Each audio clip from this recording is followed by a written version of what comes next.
Bienvenue sur Leadershift, le podcast qui fait bouger votre leadership.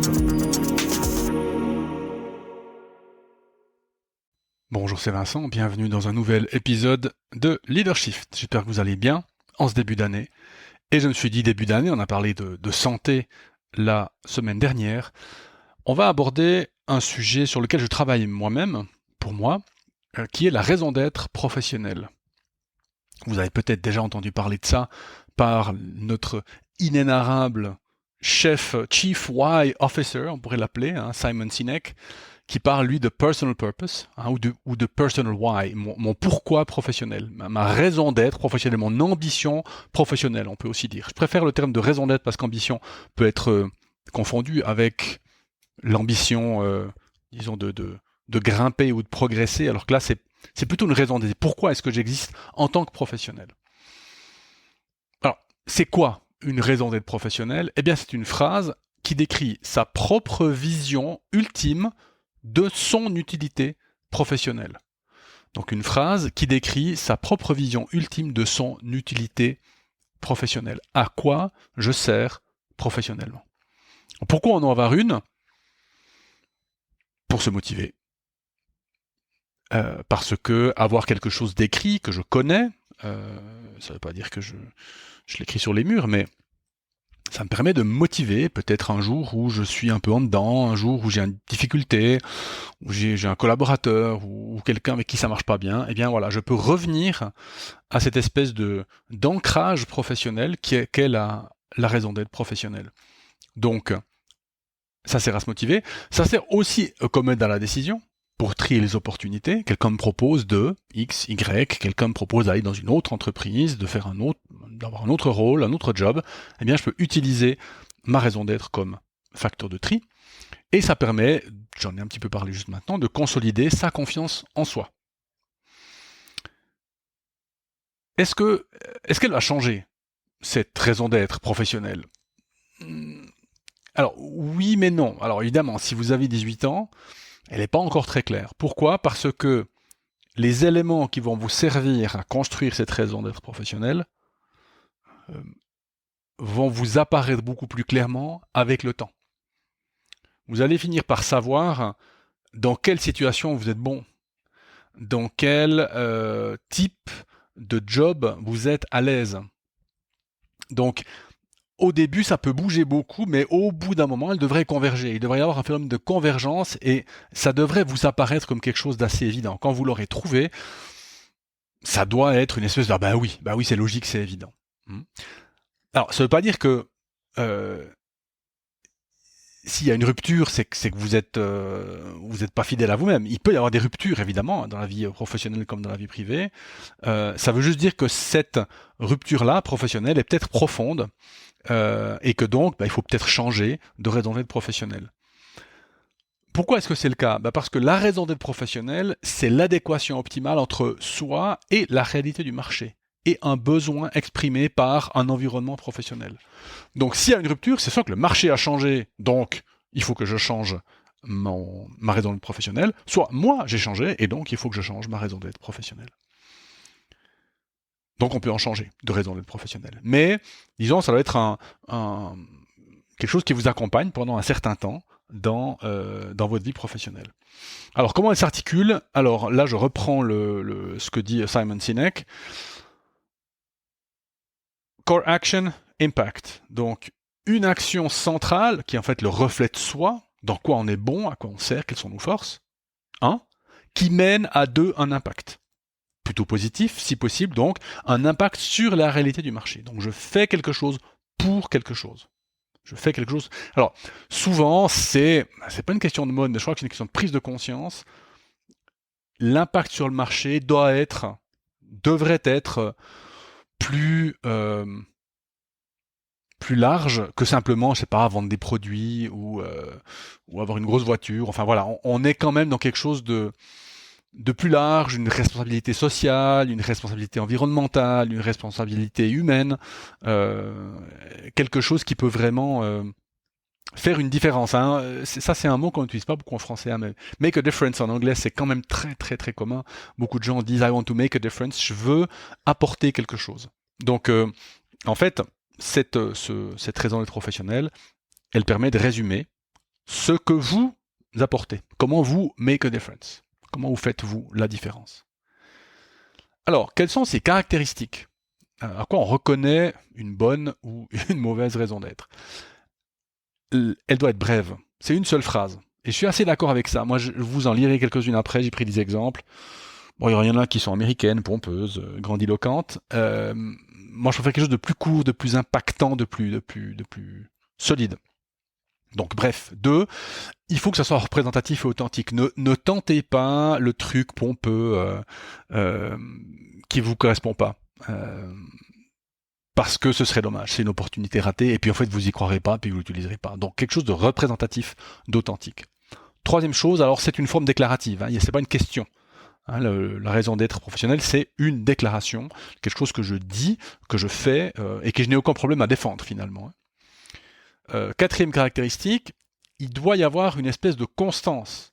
Vous devez pouvoir décider de votre raison d'être professionnelle, elle ne doit pas changer dans 2 jours. On l'a dit avant, elle peut changer, mais ce sont lors de crises ou de ruptures majeures. Donc ça veut dire que typiquement, vous pouvez l'avoir 10, 15, 20 ans avec vous. Hein.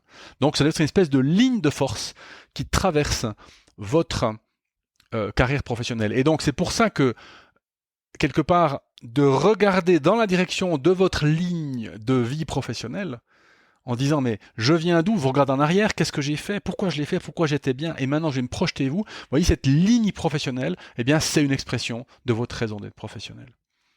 Et puis enfin, ça c'est moi qui l'ai ajouté, réaliste, dans le sens...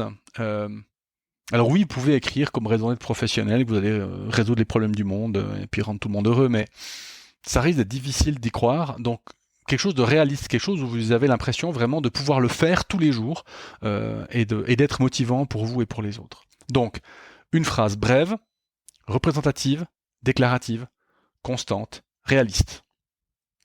Alors, comment est-ce qu'on l'écrit? Puisque, non, il faut en écrire une. Hein. Comment est-ce qu'on l'écrit? Alors, 4 étapes. Première étape, il faut récolter des idées. Alors, 3 sources d'idées que je vous livre. Première source d'idées, quelles sont vos forces? Quelles sont ces choses constantes que vous faites même sans que vous vous en aperceviez?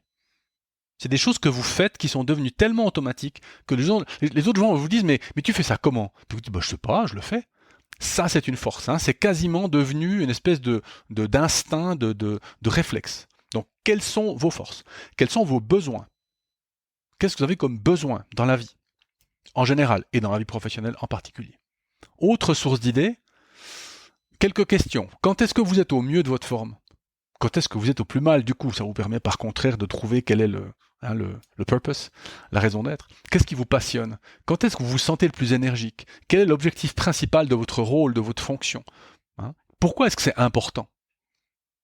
Voilà une série de questions sur vous. Et enfin, troisième manière de récolter des idées, votre environnement. Qu'est-ce qui vous dérange? Qu'est-ce qui vous motive? Qu'est-ce qui vous agace dans votre environnement professionnel, actuel ou passé? Qu'est-ce qui gratte? Quelle est la différence que vous voulez amener? Donc, prenez un papier, vous asseyez confortablement, un thé, un café, un verre de whisky si vous voulez, et puis vous écrivez, vous y allez, brainstormez, vous prenez votre papier, vous dessinez. Alors dessiner c'est moins bien, il faudra des mots, hein, mais vous pouvez commencer par dessiner, par sketcher, comment est-ce qu'on dit, par faire des esquisses, pardon. Et puis voilà, dessinez, allez-y, laissez-vous aller, réfléchissez à vous, hein, pendant un certain moment, vous aurez une espèce de tableau qui va se former. Et donc, ensuite, l'étape 2, c'est la construction. C'est-à-dire que maintenant, quand vous regardez ce tableau que vous avez dessiné, il y a un thème central. Il y a quelque chose qui va se dégager. Il peut y en avoir plusieurs. Et donc, du coup, là, vous devez trier. Qu'est-ce qui est vraiment au centre de votre personne, de votre activité, de votre action? Et du coup, quel est le but, quel est l'impact que vous avez eu ou que vous voulez avoir, hein? Pourquoi? En français, pourquoi c'est des fois un petit peu, ça peut provoquer la confusion, hein, parce que c'est 2 mots. En allemand, il y a 2 mots. Il y a warum et wofür. Donc warum, c'est pourquoi dans le passé, mais wofür, c'est pourquoi dans le futur. Pour quel but? Donc, quel est ce but? Quel est dans cette thématique, quel est le but que vous voulez atteindre? Quelle est cette différence que vous voulez faire? Donc la deuxième partie de la phrase. Et ensuite, première partie de la phrase, quelle est l'action que vous menez? Quelle est cette force que vous mettez en jeu qui vous permet du coup d'atteindre l'objectif en question. Donc écrivez un premier draft de cette phrase. Pas nécessairement qu'elle soit hyper construite, hein, vous pouvez mettre quelque chose d'un petit peu sec, mais avec les idées principales. Laissez passer une nuit, donc ça vous aura pris jusqu'ici à peu près, je sais pas, une demi-heure, une heure. Laissez passer une nuit, et puis le lendemain, reprenez votre petit cahier, votre Moleskine, votre dessin, et puis révisez votre draft et faites-en une V0. Faites-en une première version, une première phrase. Et puis, eh bien, il faut la tester. C'est la troisième phase. Donc, première phase, idée. Deuxième phase, construction. Troisième phase, test. Et donc, il faut vous la répéter. Alors, vous l'écrivez, vous la mettez en fond d'écran, vous la prenez avec vous, vous la consultez de temps en temps et vous regardez. Et observez votre réaction émotionnelle. Est-ce qu'elle vous dérange? C'est pas vous? Il faut en changer. Elle vous ennuie? Imaginez les autres. Il faut en changer aussi. Donc là, c'est maintenant qu'il faut faire l'orfèvrerie grammaticale. C'est maintenant qu'il faut vraiment essayer d'affiner qu'est-ce qu'il faut changer pour que ça colle vraiment. Une fois que c'est fait, eh bien, vous pouvez la communiquer à d'autres personnes. Conjoints, épouses, amis, enfants, etc. Et puis observez leur réaction. Modifiez si nécessaire. Dans cette phase de test, ensuite, laissez passer un moment. Bon, j'ai mis une semaine, ça peut être 2, 3, 4 jours, c'est égal. Et là, reprenez, révisez votre draft V0 et faites-en une V1. Et la phase 4, eh bien, vous l'utilisez dans votre communication. Site internet, carte de visite, signature de mail, où vous voulez, vous l'utilisez, profil LinkedIn, et vous regardez la réaction des gens s'il y en a. Donc, récolter des idées, construire grammaticalement, tester, et utiliser dans la communication.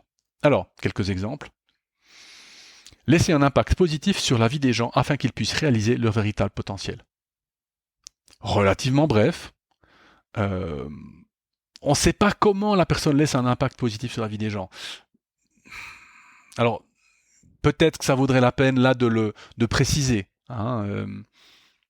Faire rire les gens afin qu'ils puissent réaliser leur véritable potentiel. J'en sais rien, on peut imaginer. Deuxième exemple, grandir, me développer et me mettre au défi en permanence afin de devenir meilleur que la personne que j'étais la veille. Alors, vous voyez que là, il manque un petit peu la deuxième partie. Oui, pourquoi tu veux être une meilleure personne que qui tu étais la veille? Donc en fait, c'est presque comme s'il manquait la suite. C'est grandir, me développer, me mettre au défi en permanence afin de devenir meilleur que la personne que j'étais la veille pour. C'est quoi mon impact sur le monde? Là, on n'a que finalement, dans cette raison d'être professionnel, on n'a que la première partie, mon action, si vous voulez. Et encore, on pourrait dire qu'il y en a 3 différentes. Grandir, me développer, me mettre au défi. Ce serait mieux d'en avoir qu'une seule. Quelle est celle vraiment qui vous correspond, qui est votre force? Troisième exemple, motiver et inspirer les autres à vivre une vie où ils sont mentalement et physiquement sains et où ils ont la paix et le contentement. On pourrait dire la sérénité en français, c'est du deep L, donc c'est pas terrible. Donc là où ils ont de la sérénité. Motiver et inspirer les autres à vivre une vie où ils sont mentalement et physiquement sains et où ils ont de la sérénité. Alors c'est un peu long, il y a plusieurs choses de nouveau. C'est motiver ou inspirer? Est-ce que c'est pareil? Moi je suis peut-être quelqu'un qui motive, j'ai plutôt le côté let's go, die, bon. Ou bien c'est plutôt de l'inspiration, je raconte des histoires. Alors plutôt choisir vraiment la force. Puis les gens, à vivre une vie, c'est mentalement sain, physiquement sain, sérénité, c'est pas tout à fait pareil, la sérénité c'est en dessus de la santé, donc là ça demanderait un petit peu de précision, mais on voit qu'il y a quelque chose, il y a déjà les deux aspects finalement. Quatrième exemple, apporter de la joie au monde à travers une musique et des paroles qui inspirent. Ce serait par exemple pour un artiste ou un producteur de musique, quelque chose de très bien, apporter de la joie au monde à travers une musique et des paroles qui inspirent. Donc voilà. 4 exemples qui vous aident un petit peu à voir à quoi ça ressemble. Alors vous pourriez me dire, mais Vincent, la tienne elle est où? J'y travaille. J'en avais une première version, mais en faisant cet épisode, je me suis aperçu que j'en étais pas hyper content. Donc je vais y travailler. Je vais continuer à y travailler. Mais je vous laisse avec quelque chose, une phrase qui m'a marqué, que j'ai un petit peu retouché pour moi, et ce sera la fin de cet épisode. Je veux la vérité parce que j'ai peur du chaos. Au lieu de combattre le chaos en vous et en moi, je vous demande de le combattre avec moi en acceptant les vérités scientifiques comme dénominateur commun de notre humanité contre le chaos. À la semaine prochaine. Ciao.